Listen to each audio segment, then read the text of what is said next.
G'day guys, welcome back to Supercoach with DR and welcome to the Round 3 review. Hope you had a ripper of a round yourselves this week. Look, for me it was a very interesting week, more on a personal level, but I won't get into all that. Haven't been on Twitter, I haven't done a lot of things, but that is a completely different story. I won't get into that this round review, but for me it all started on the Thursday night. Extremely disappointing performance by my boys. I thought, yes, we'll get to see a big win in Melbourne here against the Doggies. Josh Dunkley is going to walk home a victorious man back to the hotel, have a couple of quiet ones after the game just to celebrate. But no, it was a disaster. The Doggies, simply the better team on the night. So didn't get off to a great start to the week, but things did start to get a little bit better Supercoach-wise. As you can see here, 21.92 this week. Top 17%, so I'm getting closer to, I suppose, what you'd call par. Average score was 20.55, so gone about 150 on that, which is really nice. The total score, 61.66, is now the top 34%. Still absolutely shocking, but a lot better than, obviously, how I was doing round 1. 8 out of 10 league wins, and a season rank now under 60k. Here we go, climbing the ranks.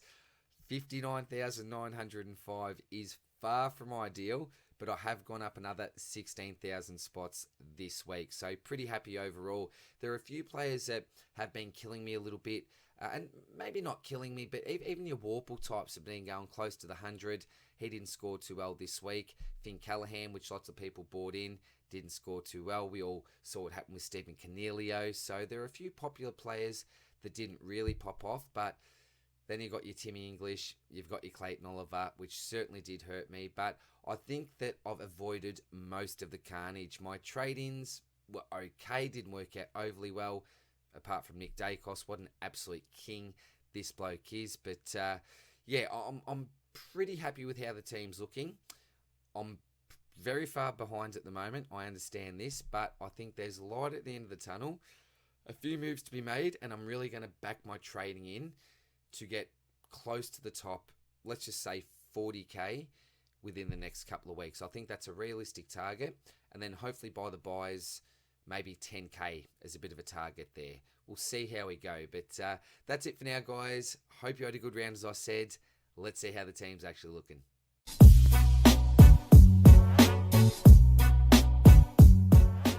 Alrighty, let's get into it. So 42,200 remaining in the salary. That should come in handy on a rainy day. And 31 trades left. I have used 5 already. 2 to 3 more than what I would have liked to use in an ideal world. But it is what it is. There were certainly some holes that I needed to fix. And I think the team is in much better shape now. Not perfect, but in much better shape than what it was coming into round 1. But let's start off with defence. So I have restructured here. As you know, last week I did bring in Nick Dacos for Lockie Neal. Still really, really happy with that move. Neal looked okay, but Dacos I think was a bit of a must-have and really, really handy to have in my defensive line. Now, I'm not paranoid watching Collingwood games anymore. I can just enjoy this man's work like everybody else. And I did put up a quick YouTube short on the night. How's that free kick that he got? Wow, comes in second. I forget it was Murphy. Murphy tackled someone. Dacos comes in as the second man. Free kick. Murphy just runs away. Unbelievable. I loved it as an owner. Absolutely loved it. Sam Doherty, 87. Oh, goodness. 39 touches, 10 marks, but 7 clangers, 61.2, I think, from memory, % disposal efficiency. That was a bad, but still, come on, champion data. This man should have at least been on 100 plus. I know that he didn't use it overly well, but he had it 39 times, as I said, with the 10 marks. I know a lot of them weren't contested. There are reasons why he didn't score overly well, but it may be owner's bias. I just think that 87 is ultra low for what he did. And if you compare it to scores from other players and you look at impact on the game, surely, yeah, he must have gone 100 plus. But mini rant over. It is what it is. Many people have him. Ridley, 96. I didn't get to watch much of this game whatsoever, so can't really comment here. I do have a bit of homework to do, as I said in the intro, and catch up on a couple of these games. So 96, pretty close to the ton. I'll take that. Against St Kilda, we were hoping for a good score, but with Zerk Thatcher out, there was concerns that he may play more of that lockdown role and his ceiling may really be capped for this game in particular. But 96 at the end of the day, that's all good. I'll take that. Liam Jones, I was actually at this game. Oh, man, it was tough to watch as a Lions supporter and probably a fan in general. It was just a shocking match anyway. But Liam Jones, I was expecting him to finish on about an 80. I thought he did really well early on in the game. Taped out a little bit, I know, and that's just part of the role, isn't it? But when I did turn on the scores at the end of the game and only see a 68, I was slightly surprised. I thought it should have been probably 5 to 10 points high, but that was just my eye watching the game anyway. I wasn't really keeping up with the scores. Connor McKenna, well, the scoring pattern isn't great here, is it? Low, lower. Started definitely on a high, but for his cash gen, we wish that these scores were flipped around on its head, because that big score that he had in round one is now going to be out of his price cycle and is going to have those two average type scores. But that's still enough for him to make money. All good, but we want a 75 plus, don't we, from Connor McKenna? I got really lucky here.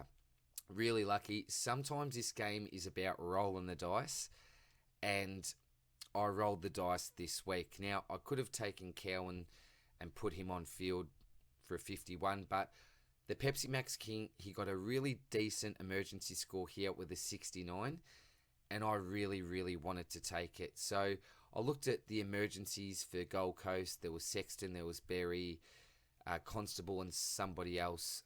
May have been the rookie, I'm not too sure, but I thought to myself, well, let's order these blokes. Who do I think will be the sub? I thought Sexton would be 1, I had Berry 2, and I had Constable 3. So I thought, if that's what the gut's saying, let's roll with it. We're going to leave him there. Don't worry about Cowan, and hopefully we'll be able to take Wilmot's score. There was other things that I did beforehand, and my backup plan was actually, and this is shocking, to actually play Chesser. Lucky that didn't happen. 42 is actually good from him. We'll get to him in a sec, but that's what I did in the back line this week. What do we do with Charlie Constable? I'm just going to leave him there for now. This is really frustrating, but we knew there was a high chance of this happening, particularly when Weller got back into the side. We saw them both play last week, but Powell came in this week. See you later, mate. Always on the cards, and yeah, just part of the pick, unfortunately. Cowan 51, okay. Again, faded off, I think, in the third and fourth quarter.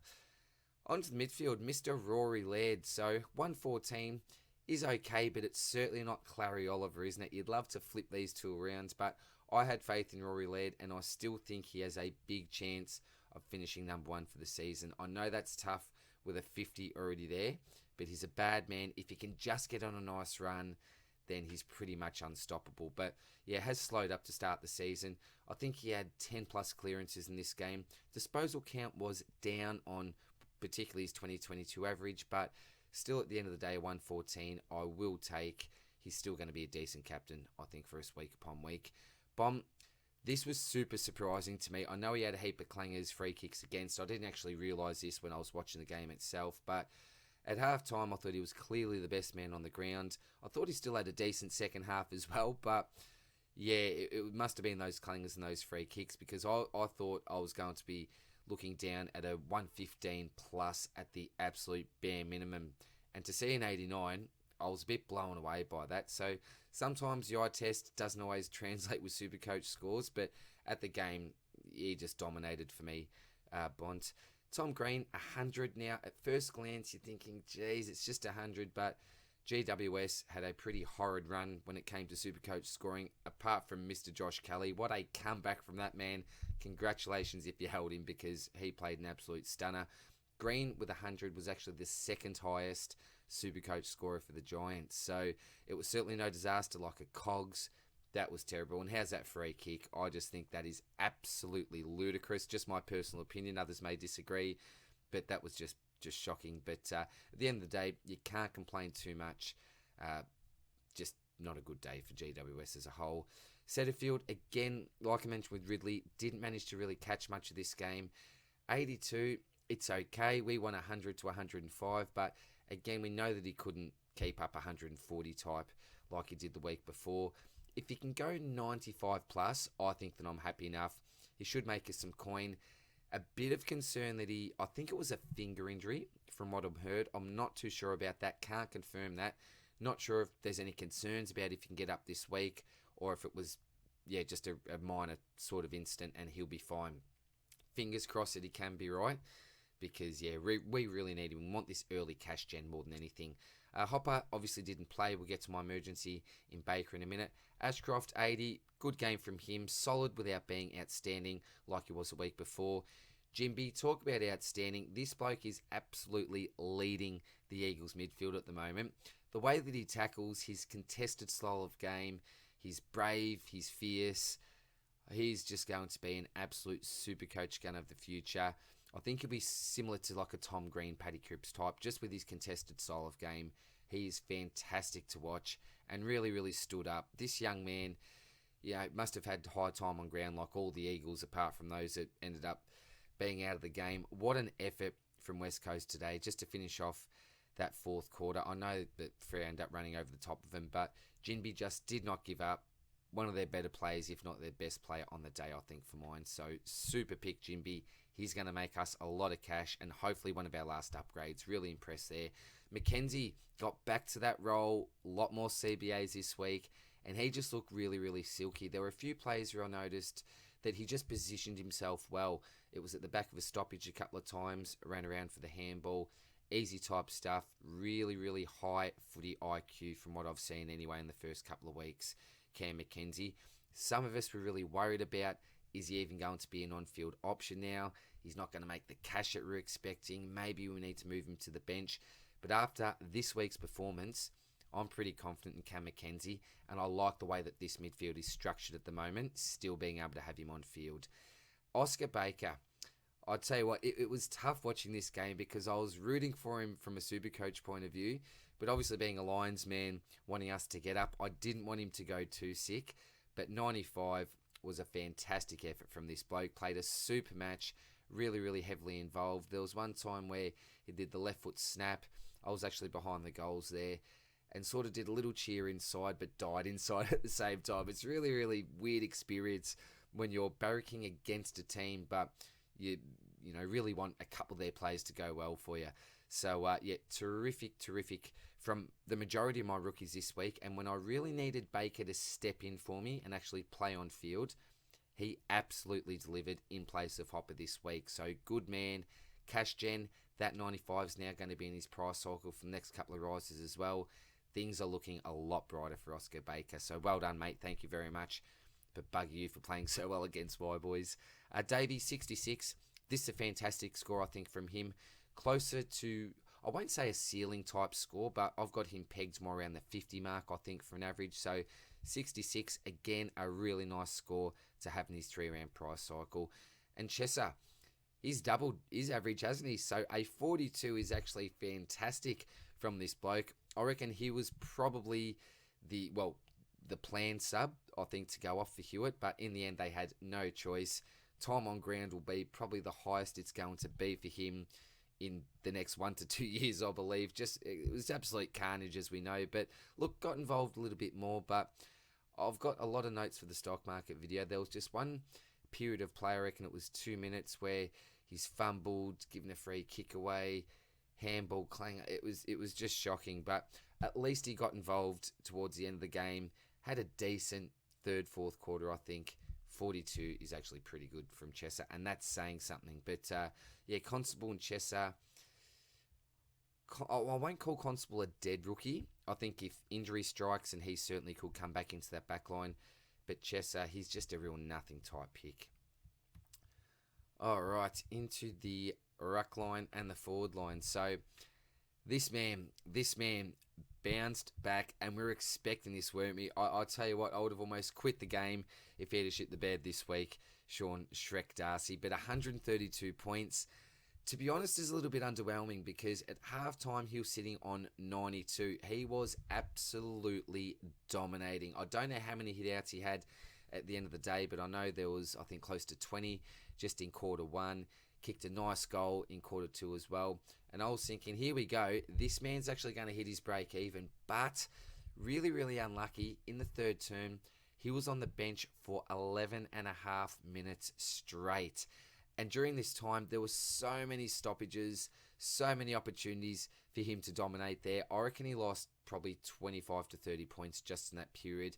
He left a 150 begging at the door here. And then at the end of the third quarter, couple of clangers there to start the fourth. I think it was. He gave away another free kick. Obviously kicked another goal, which was... Oh, no, he didn't. He missed. I was jumping up and down when he had that second shot for goal, but he bloody missed. I was like, you're joking. So certainly left a 150 at the door. But for those people that trade him out to Darcy Cameron, that is super bad luck, because he was looking really good. He was looking fantastic during that game. Just a cruel game, isn't it, Supercoach, at times? On the other hand, if you went to him, Timmy English, missed some words there, Timmy English, then you would have been really, really happy with that, I think. It was just 1 week from Shrek. Remember, he was playing Bailey Williams. He dominated him. He's not going to do that every week. So I'm not overly happy with Darcy in my team, but at least he's not injured. He's scoring, and hopefully this will really give him a bit of a kickstart and, getting confident to hopefully give me a 110. Give me a 110 week upon week. I would be absolutely stoked with that. Don't know if it's going to happen though. And Rowan didn't get to catch much of this. 78 is super, super disappointing. Man, not having English hurts. Not having English hurts. But I suppose with the Marshall selection, from memory, he's the most highly owned ruck. So we're all pretty much suffering with the Marshall selection. But a red arrow is not good, particularly his starting price. I thought that would be green for sure, and he'd be close to 550 by round 4-5.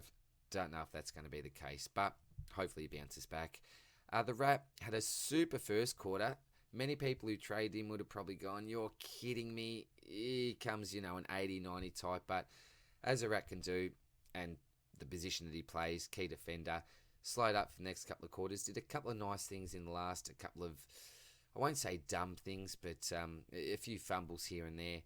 47, it is what it is. He's going to make some really, really slow cash. But we saw what happened with Cameron on the weekend, for example. Ruckman can go down. And in case one of my big two are unavailable for 1 to 2 weeks, then he may just have to cover if I decide against trading. But really happy with Darcy this week, although I could have been a lot happier. Marshall really disappointed. And then into the forward line. So Dunkley, I went as a vice captain. I was cheering for him. Every possession I was cheering, making a loud fool of myself. But he was getting booed by the Doggy supporters, so I wanted to try to silence those boos. I thought he was just going to come out, make a massive statement against his old team. And he played a decent match. He certainly played a decent match. But 108 is not captain worthy. 111 for an average. He's lost a little bit of coin there, but it's okay. He's probably scoring about what he's been averaged to. Priced to. So 108. Hopefully that's going to be on the lower end from here on out. Really expecting him to bounce back against Collingwood this week. Rosie played a terrific game. He was Port's best player. Had a bit of a slower end to the game. I think he was on about 80-something points at half times. Had a red-hot start. I said in the first couple of weeks that he was okay without being fantastic, but this is one of those weeks where he was actually fantastic, and I think the score reflected that. The scoring this round was just low all around the competition. We had some massive ones like Clary and a couple of other blokes, but generally speaking, lots of our premiums just underperformed, and some of the scores were just interesting. I won't go back to Doherty, but that's just one example, I suppose there. Taranto, 112. Poor Brent, you traded him out, mate, to LDU and couldn't reverse it. Oh, man, I've got to have my mate Brent on. His luck is just so far bad. He brought Cameron in this week as well. Started with Stewart, brought Gorn in week 2. It's so bad. Bloke, I really, really feel for you, mate. But, mate, why'd you trade out Timmy? Had a bit of a hot trade finger there, I think, mate. But this bloke, 112, it's just on repeat. I said last week, and I think the week before, that we're just going to say the same thing each week. He's a butcher, but he gets a heap of it. And he's got us over 100. In this case, 112 is really, really nice. But how many times does he literally get it and not even look and just bang it forward? It's just his game, and I don't think it's ever going to change. That's what you're going to get with the pick, but we've also got 103.3 average, which is more than okay with me. So we'll take that from Timmy. Errol, 85, didn't get to see a heap of this game either. Disappointing. I thought that by trading him in round 2, it would give me a bit of a head start, and it certainly did. But I wish I had gone down the Chandler line. I think that was probably the move that I needed to make. But again, I was also contemplating bringing Cogs in. For people that brought him in after round 1, you're obviously expecting that massive score against West Coast. That didn't happen. It was pretty mediocre. Well, when I say mediocre, 107, that's okay. But against West Coast, you're obviously expecting a lot more, particularly after what he did in round 1. And then this week, what an absolute disaster. What a train wreck. So he'll be plummeting in price pretty soon if he doesn't have a really big couple of weeks. But Errol, again, not really sure what happened here. I'll have to go back and watch the tape a little bit. 85, not a disaster. Certainly not great.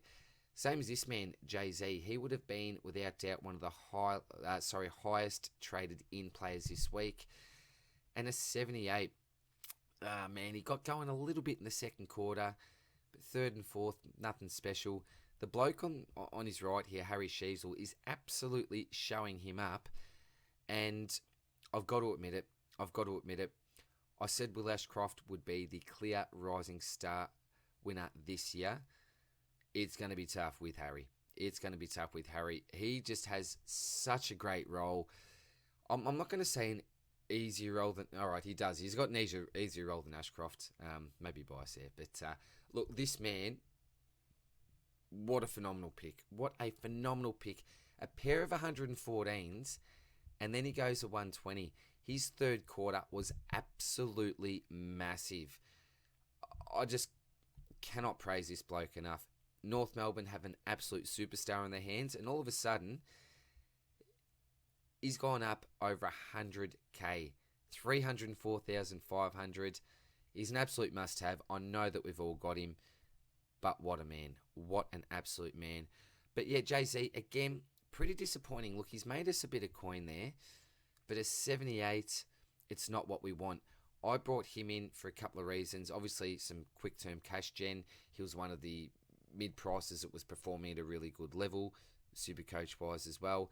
That added DPP, and the fact that, well, when I say DPP, hopefully future DPP, and it's basically 100% looking that way, but also the fact that he could be a keeper for me.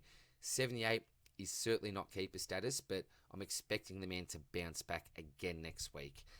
Sheasel we've talked about. And then Fergus. Oh, man. Originally, part of my plan for Constable was to chuck the E on Fergus. I could have brought Davey up. That's why I had Madden there. I could have taken his score, etc., etc. But just didn't work out at the end. 51 was okay. Actually kicked straight for the first couple, then missed a couple of chances. So if he had have got closer to a 70, then I obviously would have taken that score through a loop. And wouldn't have to worry about taking Wilmots. But yeah, worked okay in the end. He's making coin. He'll be a bit of a slow burn, but good to see him hit the scoreboard. Again, if he takes the majority of his opportunities, he can get a 65 plus average, in my opinion. He's a pretty solid player, Fergie. And then Madden, I just switched. Usually I've got him as my R3 there and have one of these blokes as the emergency. But given the fact that there was a chance I want to take Green's score this week, that's where Madden can also come in handy. You can take advantage of a nice forward score if you want to do that. So that is the team at the moment. I'll just zoom out a little bit so you can see the whole thing there. No, you can't. I'll zoom out again. I'm just sorry for people on the phone. It's very hard to see, isn't it? All right, so trades and captains this week. So I think I've got to have Lairdy in there. I'll always have Lairdy in my loops. When's he playing? So he's playing against Freo nice and early, so I think that we can just chuck the Vice on him. Bond's probably the next obvious pick. You got Doherty, Dacos against Brisbane. Could I go Vice Captain Dacos maybe into Captain Laird? Dunkley, possibly. I might have to look at some scoring history here, but I reckon maybe Laird into Bont. Yeah, he can score well against a Richmond midfield. Might have something like a Graham, possibly. Nah. Yeah, that's probably the way I'll do my captains at the moment. And for trades, so trades this week, hopefully I'm not going to make any. At this stage, given the fact that I've already used 5, I'd like to bank a couple because all of the Darcy Cameron owners, they're going to be forced to make a trade without a doubt. So I know he was a very popular in for Shrek this week. Now those people are probably what you're going up to in English, I think it is now, if not getting Shrek back. I don't think people are going to do that. that'll be a bit hard to do. So probably going up to English there. So we have to use 2 trades. That's another possibility. So I think by avoiding trading this week, unless I think, there's someone that's an absolute must-have, then I think that I'll do that. Originally, it was going to be like a Radicalier for a Samson Ryan, but given the fact that he was subbed pretty early, that's got me concerned, whereas I don't think the Rat will get subbed. I think that Ryan probably has better scoring potential, given the fact that he's a relief ruck. We know that Nank has the lion's share of it, but he does relieve there. Richmond are a decent side, playing up forward. There'll be opportunities to hit the scoreboard like he did the week before. So I don't know if he's going to be in my plans. Probably not. Chandler's the other bloke. I'd love to get onto him, even though he's gone up a fair bit already. I think there's a fair bit more money to make. He could even be a decent on-field option if you need him. So that's an option, but I don't think I'm going to go there. I think all these other rookies that I've got, apart from someone like a Chesser and a Constable, have money to make, and I simply can't afford to get up to him. So, look, Bose is another one. I'm off him. I'm not even going to consider that. Someone like a Liam Jones, that 5's going to be out of his system now, so he'll start to make some better coin. I think that the team is looking okay. So, Doherty, Dacos, Ridley.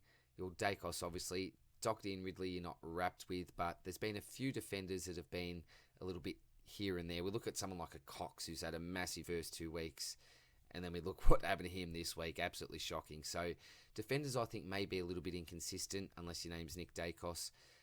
Jones, McKenna, and Constable, well, I'll probably just use him as a loop. The issue with using someone like Constable as a loop is that he may be the sub. There is a chance that he may be the sub. I think he performed pretty well in the 2s, 29 touches. Don't know what his role was, if that was down back or inside midfield. But, probably just to keep it safe. Do I play Motti? The other thing you've got to remember with Motti is the fact that the week before Coleman was out, and then Rich was out last week. So, will that affect him too much? Maybe not. But from what I've seen last couple of weeks, I'm more confident fielding him now. I thought he was purely a bench option, but given the fact we've got Constable now, the only bloke I can bring down is Chesser. I'm not going to get him anywhere near my field. Cowan as a backup, you're probably going to get 50s, as I think I mentioned last week. And then, the midfield, Laird and Bomb, okay, Green. I probably need an Oliver. I'm really missing Oliver there, I think. I'd love to have a Tom Stewart. Could that be a possibility? Maybe getting Ridley up to Stewart? Yeah, maybe. That could be a future trade. Or I'll have to do that after next week. But apart from that, as I said, I've probably rambled on a little bit too long, as I will go into great detail in the stock market this week on all these players, plus a lot more. Another really, really important week, particularly if you've got some injuries that you need to deal with. But I wouldn't be trading just for the sake of trading. If you don't have to, then you could get an advantage on the coaches that actually have to this week, and they're forced to, due to a Cameron-type pick that they may have even brought in last week, which would be super frustrating. But that is it for now, guys. Let me know what you think about the team. If you think that there are any type of trades that I do need to make or I should make this week, let me know. Apart from that, we will be back this week with the Supercoach Swordplay Podcast and, of course, the Supercoach Stock Market video, which I'm aiming to have out probably Wednesday afternoon if all things go right. So that's it for now, guys. Hope you had a ripping week, and I'll see you in the next one. Cheers, bye.